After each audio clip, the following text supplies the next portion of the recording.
doing? Doing well. We are back once again, second week in a row, and excited to embark on this journey with you today. Oh, brother, I like your beats. Yeah, gotta have always play the best music. Hold on, we got an intro by Eckhart Tolle. Nothing that is of value, nothing that is real. You are here to enable the divine purpose of the universe to unfold. That is how important you are. And then I just imagine Eckhart Tolle on the stage. I swear, just beatboxing. Yeah, just Eckhart Tolle, just and the crowd just going wild, Dude, I would pay to see that. Oh my god, tell me that man freestyle. I actually should have been seeing Eckhart around this time of the year. I had a ticket to go see him in Seattle, and of course it got postponed. But my friend was like, "Oh, let's go see him." We went to buy tickets, and she's like, "Oh, these tickets are only $50." I was like, "Yeah, but they're way in the back. Let's go right there in the front. They're only $200." She's like, "Well, why would we go spend $200?" I was like, "Because if you sit right here, then there's a chance that Eckhart will see you, and then you'd have the chance to just be in the presence, to be known by Eckhart." I like how you're like the role models change. It's like they're back in the clubbing days. Oh, I met this rapper and I met this celebrity. Now it's like Eckhart totally knows me. Eckhart Tolle saw me. I would just be wearing a shirt with his face on it, and like a sign, like with an arrow or something. You'd be like, Eckhart, you're my spirit animal. Oh my god. Right on. Well, we are back once again for a compelling consciousness cast conversation about quantum shift, tuning in to our energy today. And we're going to be talking about tuning our energy to create our reality.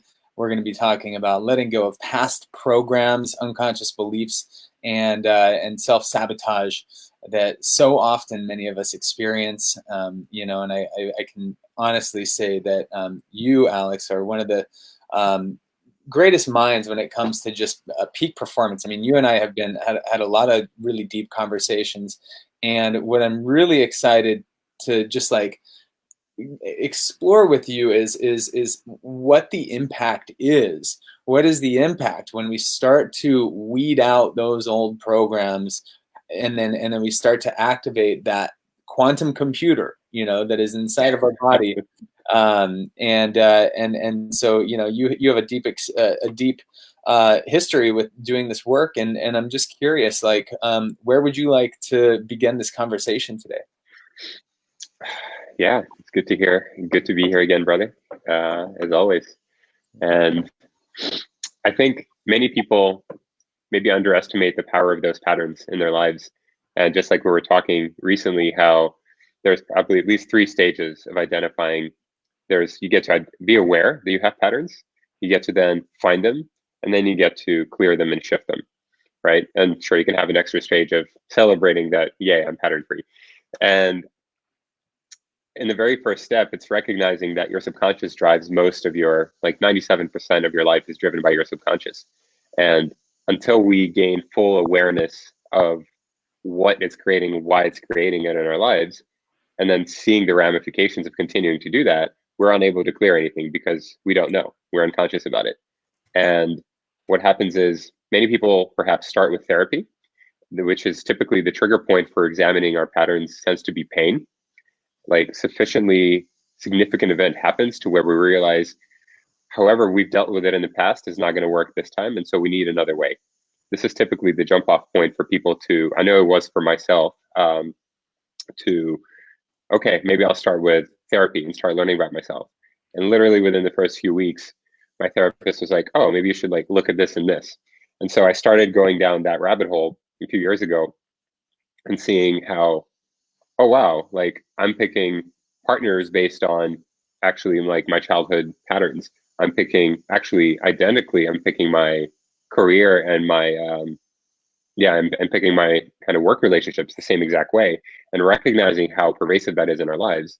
And so through doing some of that work and then going much deeper into like flow mastery and quantum healing and like other shamanic traditions that you and I have talked about with plant medicine, it allows us to really get a whole picture of that and clear that at super speed.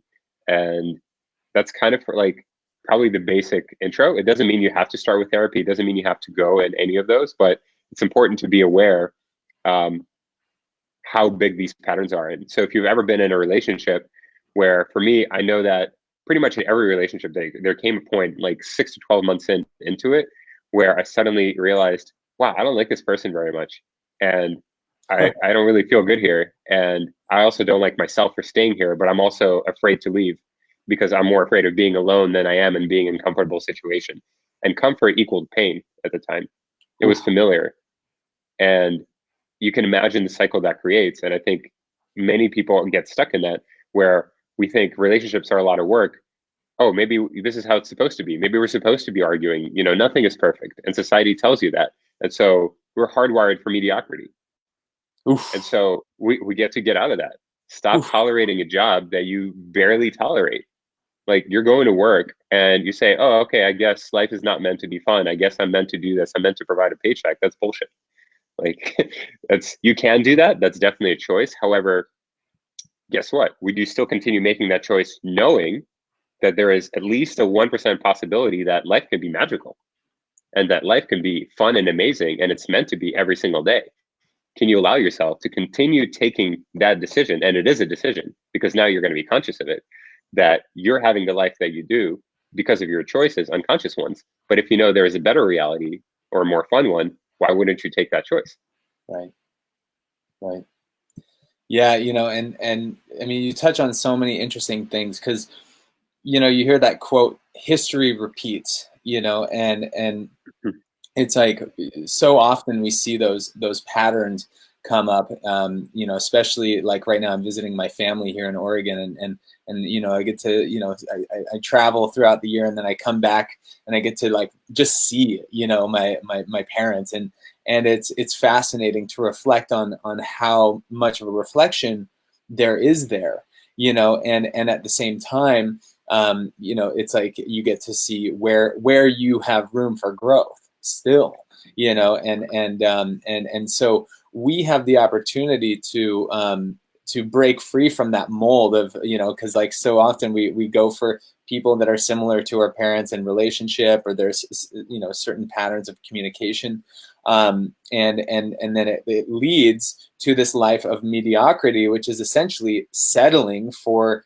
you know, what you're used to, which is what you're comfortable with. And it's great to be comfortable. We love, you know, the ego loves to be comfortable. It's easy, you know, you don't have to work that hard for it. You can kind of just go with the flow. But I think that there's a difference between, you know, going with the flow and being in the flow, right? When you're in flow, I mean, that's fueling your soul. You know, you're moving out of a comfort zone that is based on, you know, fight, flight, and like kind of preservation of the older self, the old program, the old biology, the old habits, and you're leaning into the edge of asking the universe and asking yourself, asking your higher self, is there more? Is there more for me to grow into? Is there more for me to expand into?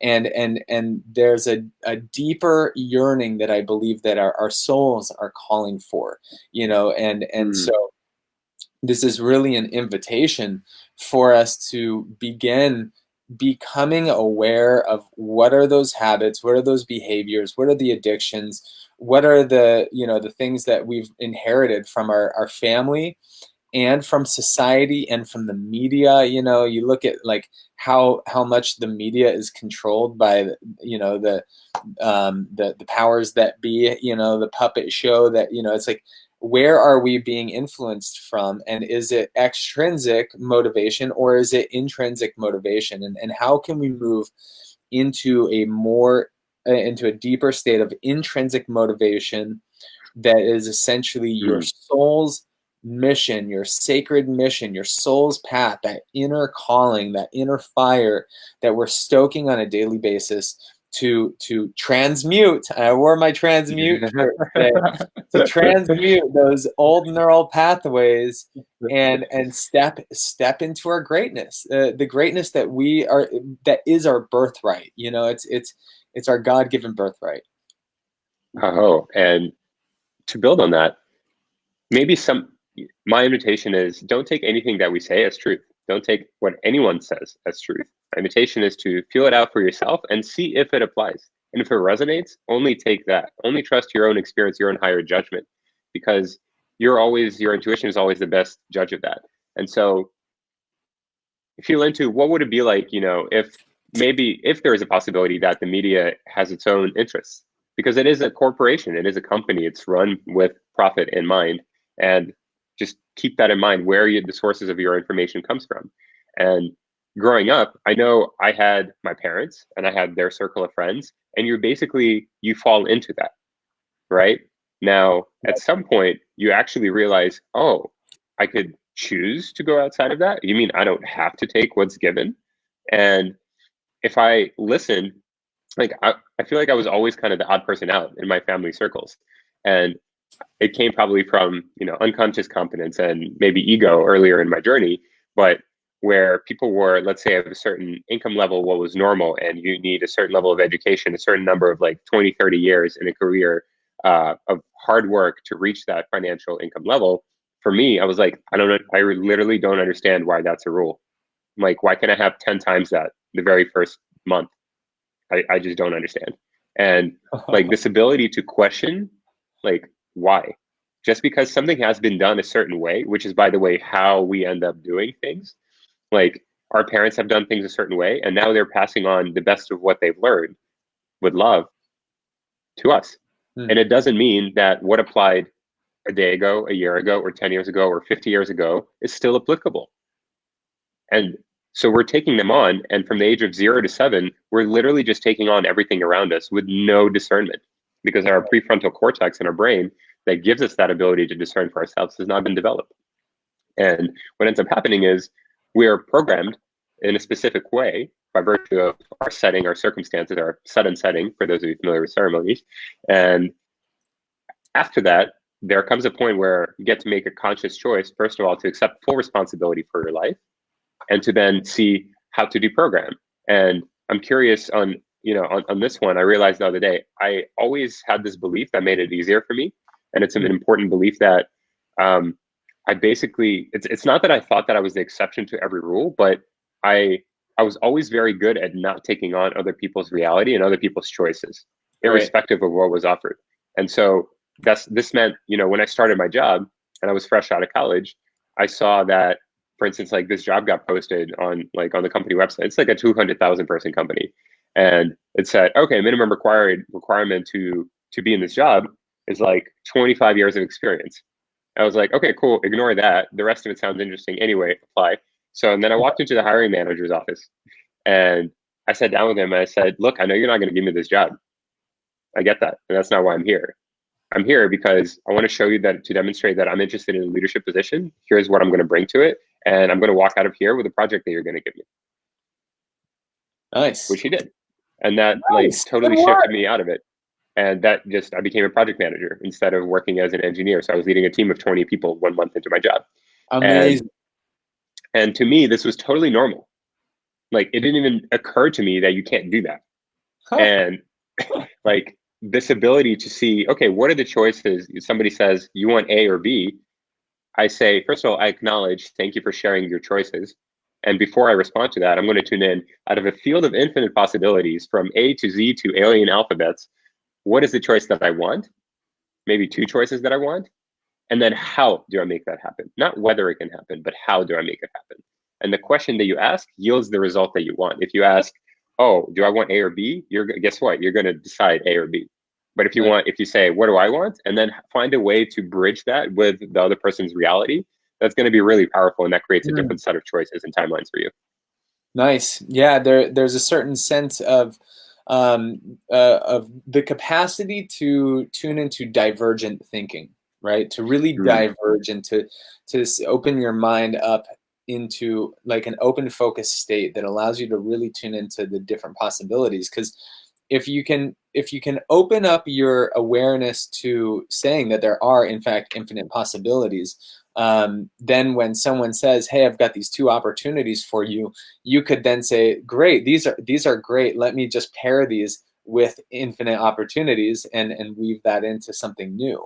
And what that demonstrates is your ability to think creatively, and also to have the ability to have critical thinking, which is one of the most important skills in the 21st century job market. And as an entrepreneur, we have to be able to have the capacity to think critically and to solve problems. And I think that being encoded, being brought into this world, put through the education system, whatever part of the world whatever education system you were through, your family, we are encoded into our neural biology to think and perceive in a certain way.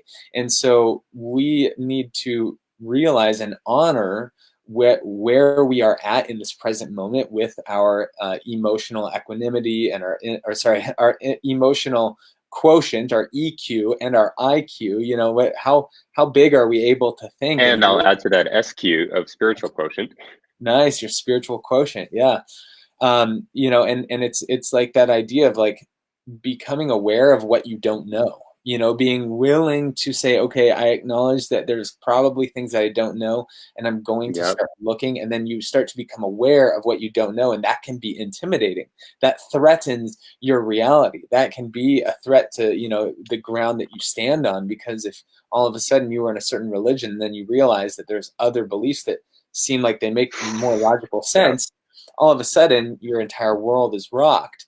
And we oftentimes put so much faith in what we think is fact or true, and a lot of times it's what we believe about ourselves, and so going back to this idea of identifying who are we as an individual, what are those limiting beliefs, and how can I then let go of those inner beliefs, those inner truths, in order to open up to infinite possibilities and manifest epic opportunities like the one that you just shared. And so if you could once again summarize, what is that belief? Because you said that I have this belief that most people don't have, and maybe we can like put that in our affirmation list, write it up above the toilet or whatever, and it's almost like you mentioned, it's that divergent thinking. It's the ability to, I believe that more choices exist than what I'm presented. Nice. And that there is an infinite amount of possibilities, and I can choose any one of them irrespective of what reality is. And I had a really good hit on this the other day, where intuition and like higher guidance exists completely outside of the realm of rules. It exists outside the realm of human collective consciousness. And when it comes in, it could be totally against every religion, every single person on the planet. It might be telling you to do something that's never been done before. And people like, back in the day, you might be burned at the stake for doing it, or even saying it. Right. And this is where your intellect and your mind comes in, because then it shields your intuition and it activates this system of, how do I manifest this in this reality? And then when you're able to find ways to work within the system, but not be of the system, because you can see outside of it, that allows you to play. It allows you creative freedom. And just like you said, it's taking responsibility, radical responsibility for our lives, and recognizing, oh, hey, what if, and you actually don't need to believe, it's like, if you believe A, you don't actually need to believe B. You just need to allow for the possibility that B exists. And energetically, that already unwinds your belief. So you don't need to believe us. You just believe that maybe, what if it's true? And and one thing to understand about these beliefs, subconscious patterns, is I really like the quote that Eckhart Tolle uses. And it's like, when your mind is trying to find the arsonist, but or chief of police trying to find the arsonist, when the arsonist is the chief of police. And that's the equivalent of the mind. It's not designed to get you out of patterns. It's actually impossible. You can't think your way out of a pattern. You can't journal your way out of a pattern. You actually have to do things and experience different things and experience different emotions to get out of it. And that takes like experience and feeling different things. And this is, your mind is designed to keep you comfortable. And the comfort that it knows is based on those childhood traumas or those past experiences. And it's looking in the past. And if you keep looking at the past and bringing it to this moment and saying, this moment is X, Y, and Z because of what happened 3 days ago, 3 years ago, 30 years ago. Well, what do you think? Your present moment is going to become a version of the past. So if you don't like what happened in the past, stop bringing it forward. Stop bringing it into this reality. The only way you're going to shift to a different future is to literally stop bringing in your past to evaluate the present. So powerful. And every time, you know, I've done so much inner child work because of, you know, my history, and I've done the meditations, and I've done the past life regressions and all the things. And I swear every time I do it, I get a new perception on it. And just now, as you were saying it, what I saw was our life in this present moment like a three-dimensional hologram, where in this present moment, we are holding on to the hologram and we're surrounded by what appears to be memories of our past and our future. And we're holding on to this hologram, and whether we're aware of it or not, we have these tabs open in our computer, right? Tabs, like multiple tabs, too many tabs to manage all the projects or all the memories, but they're all there. And we're giving our attention and our awareness to those.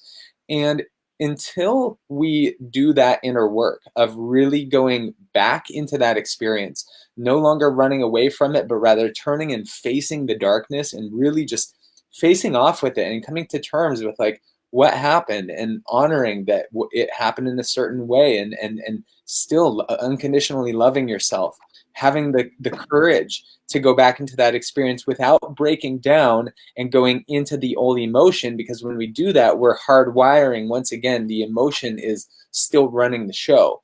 And so it's about consciously moving into those experiences and doing that transformational work, which can be something that, you know, you can reach out to me or Alex or both of us, because I mean, we definitely are well versed when it comes to doing that work. It is good to have guidance in doing those things. It can also, you know, be done using different types of consciousness technologies like plant medicine. But I think that doing it in a sober mind, and having it in a guided environment where you can really identify what are those deeper storylines, you know, the trauma story, the victim story, the, you know, like holding that grudge, and how when we hold that grudge, we're holding on to that energy, you know. And so the goal here is no stone left unturned. We are identifying every single thing that has happened in our past, doing that karmic work, doing the ho'oponopono, doing the healing, doing the forgiveness, picking up the phone, making the phone call, and finally getting to that point where we're like, clean slate, clean slate, you know? And there's always more layers, right? So I'm always discovering more layers. You're always discovering more layers. And there comes a point where your growth journey shifts from, oh shit, I'm in this dark hole, I want to claw myself out, and like this like healing path, the healing, like the path of, let's say, like the wounded warrior. And you come to a point of like neutrality where your desire for growth shifts just out of a desire to continue growing.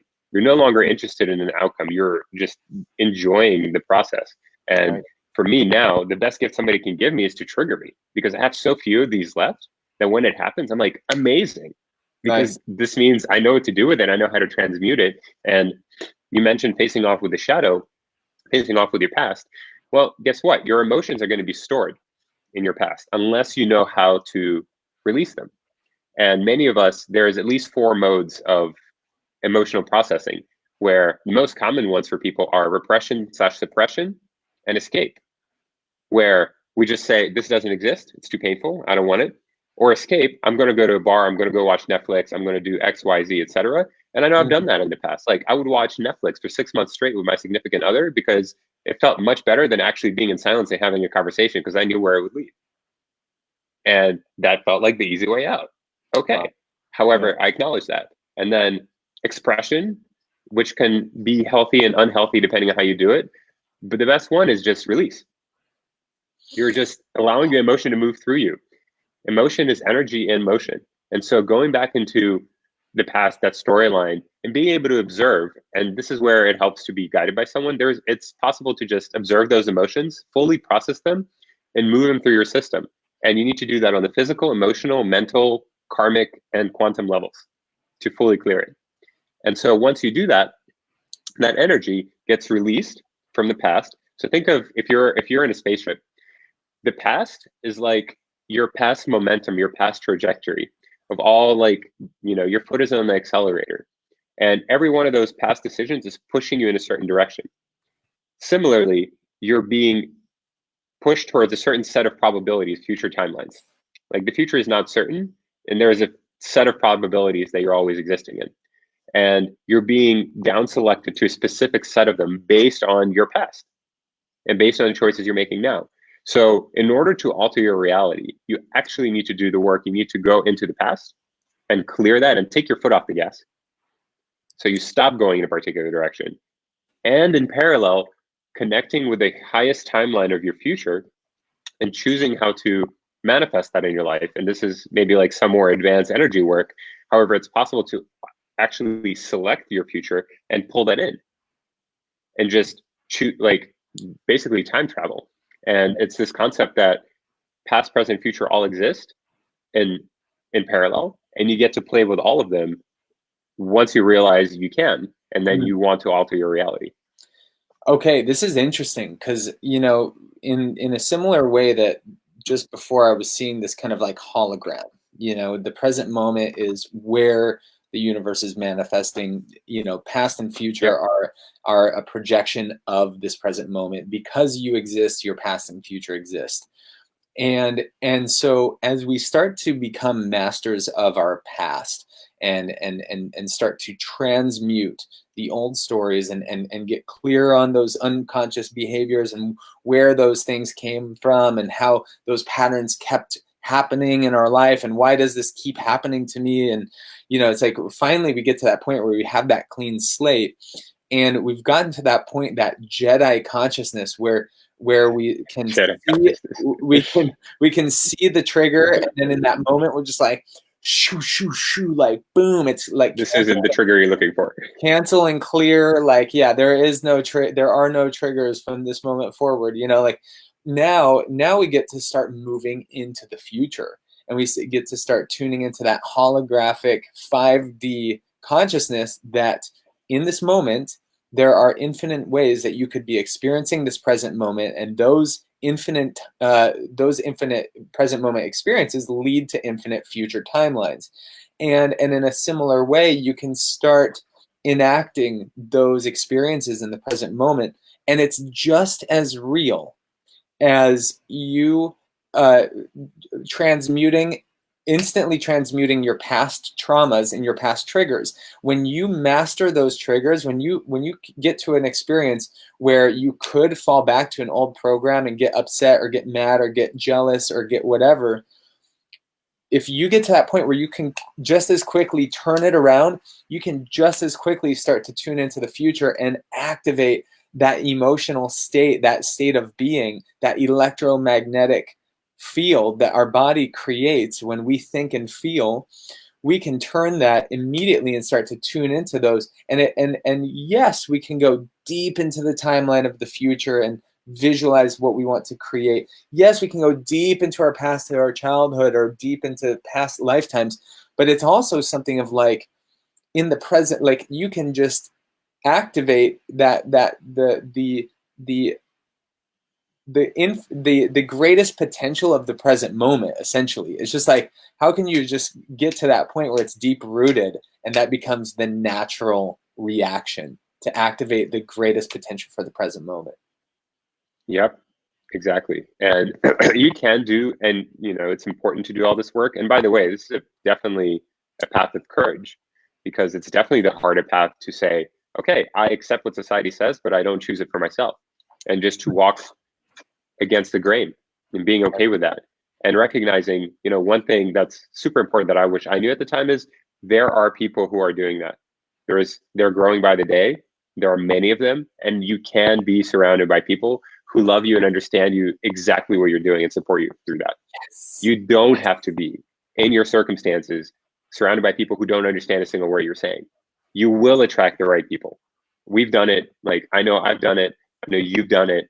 And every single person who chooses this path finds their tribe. So don't worry about that. I should have been in Bali right now. I had a ticket to go to Bali. Yeah. I know, and all in divine timing, and we're still doing exactly what we planned to do. So it's perfect. And like, learn to basically learn to challenge all of your assumptions, learn to challenge all of your beliefs, and do it in the moment. You're going through your life and you feel yourself, oh man, like I'm triggered by that. Okay, why? Ask yourself why. Ask the hard questions and ask, what would be a situation where I wouldn't be triggered by that? What could be an explanation for me being okay with that? What is a reason that that person could have done it that actually is different from what my mind is telling me? My mind is telling me, oh, this person must hate me. They don't respect me. They didn't tell me that they love me. Ask yourself, what is another scenario? And then what is another scenario? And actually force yourself to think through additional things, like think through additional perspectives from people. And you'll realize, oh, wow, maybe this person just had a bad day. Maybe this person is not even aware of me. They have no idea what I'm feeling. They have no desire to project anything on me, and I'm making that up. And recognizing, oh, we just said something on this podcast that is like, oh no, that's bullshit. Okay, cool. Ask yourself, but what if it isn't? Nice. Yeah, and having that ability to question our beliefs and also questioning what's possible, and starting to get into that practice of tuning into, what would a new belief feel like, because that's where you start to transmute those old neural pathways, those old subconscious beliefs, and is when you actually can embody that new state of being, that new emotional state. That's when the idea, the thought goes down into the body and becomes a feeling. And if you can kind of consciously contemplate those beliefs, and affirmations are a great tool for that, right? Affirmations and incantations being the embodied state of the affirmation being the actual code or the actual sentence that is an affirmative statement that affirms that I am powerful. And then the embodied state is the feeling that you generate from doing that. And that's where you in the present moment have that ability to start claiming your power and start creating an indent, a dent in the present moment, similar to how a traumatic experience could have created a dent in you in the past. You're creating a positive PTSD. It's like a positive, it's like, oh man, I'm just recovering from being so joyful, oh yeah. Recovering from being so joyful. It's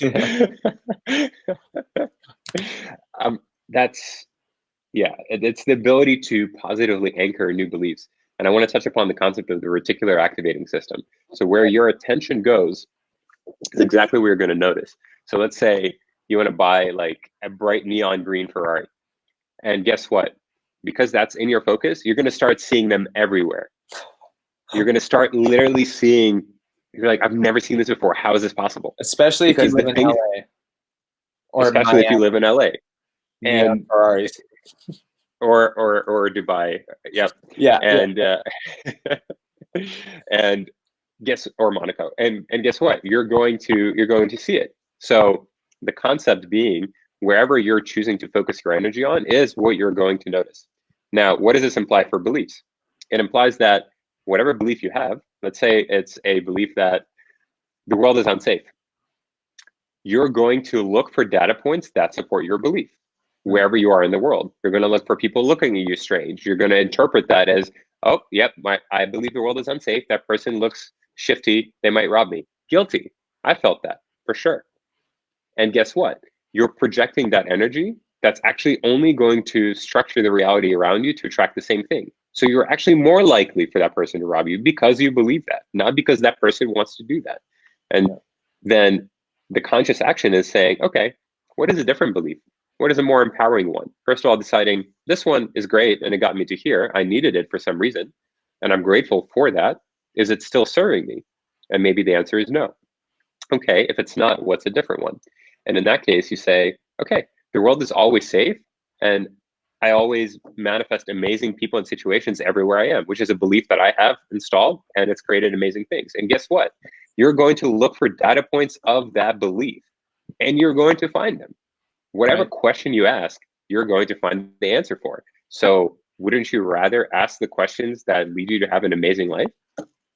Absolutely. Yeah, and I'm so glad that you brought up the RAS, or the reticular activation system, because that's like something I went deep into studying that a while back. And what was really interesting is that the reticular activation system is part of the brain that basically, it's like you think about something, you start looking for it, right? And so after a while, you get what's called reticular formation, where it is, you become hardwired with that specific way of looking at things and feeling about things. So and it goes from your brain into your body. So reticular formation forms in your spinal column, and so basically it's like you are looking for, someone was mean to you as a kid and you're just always looking for someone to be mean to you, or assuming that things are going to be a certain way.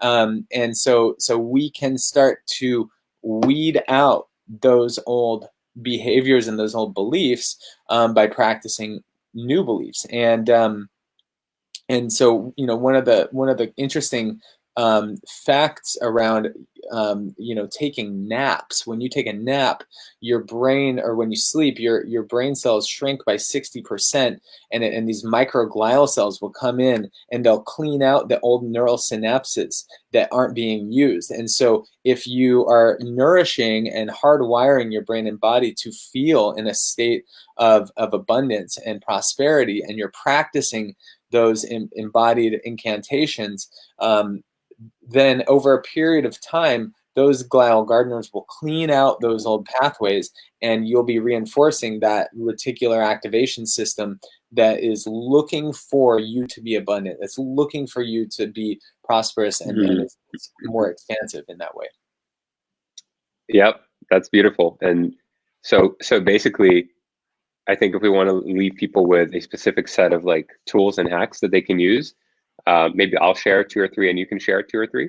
Cool. And I would say for me, wherever you're going through life, and see how conscious you can become to what level of the beliefs that you have. So whatever you're feeling, ask yourself, okay, what's the belief behind that? Is it still serving me? And if the answer is no, pick a different one and start looking for that data point. So start identifying your beliefs. Go through your values. Write down the top 20 values you feel like you have, what's important to you, and ask yourself, where did I get them? Is it for me? Was that a conscious choice? Was it just given to me through parents?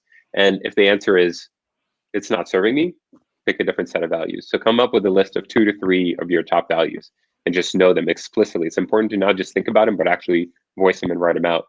And I would also invite you to start asking yourself in general, like, I just said this, how do I know this? And maybe start going deeper beyond, you say, I want X and Y in a partner. Ask yourself, why? Why is it that I want that? Why is it exactly those traits? And then that will help you start uncovering patterns that will be really useful to shift in your life. Awesome.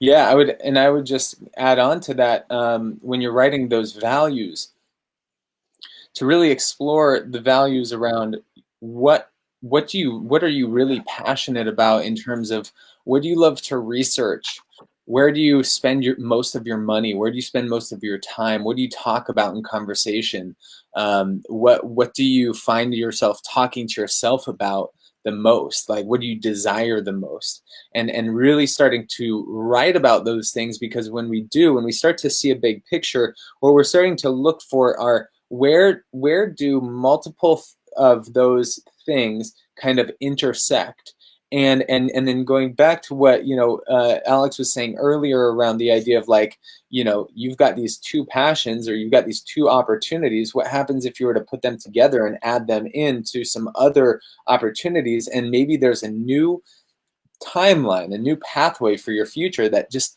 lights you up to the point where you are so fueled with excitement of the pursuit of a new dream, of what spirit or what the universe is calling of you, that you are able to push beyond what the unconscious programs of our past have locked us in and held us back into. Because I know so often those old programs can cause us to to sit in mediocrity, to sit in being accepting our fate of our old timeline, and the moment that we just start riding and getting clear on those new opportunities, it'll open up new energy to create your future.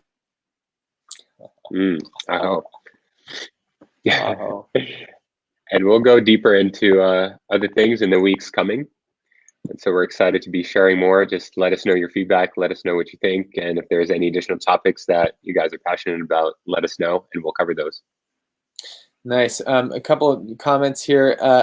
Hannah says that I've been taking so many more naps these days. That's so good. That means that your microglial gardeners have been doing a lot of work in there. Dude, that's the reason I nap. Right. Christina says, is this more of an overview of what you can achieve with a shift, or will you go into how to do the work clearing and releasing? Interesting. That would be something that I think that we can go deeper into next time. Because I think doing the work of clearing and releasing is, that's something that would be something that we need to dive deep into. Yep. Yeah. Cool. And sleeping 10 to 11 hours at night, Hannah says. Nice. That's good. That's good. Sometimes we got to get that deep sleep. Yeah. Sometimes your body needs it. And I'm gonna have to run here in a minute for another broadcast. All right. And thank you, brother, for hosting this. This is, as always, a lot of fun and sharing quantum knowledge. Really energizing me here early in the morning in Bali, calling you from the future. Awesome. And yeah, brother, thank you for sharing your wisdom and looking forward to doing it once again. Thank you, everyone. Much love. Have a beautiful, beautiful day. See y'all on the flow. Later.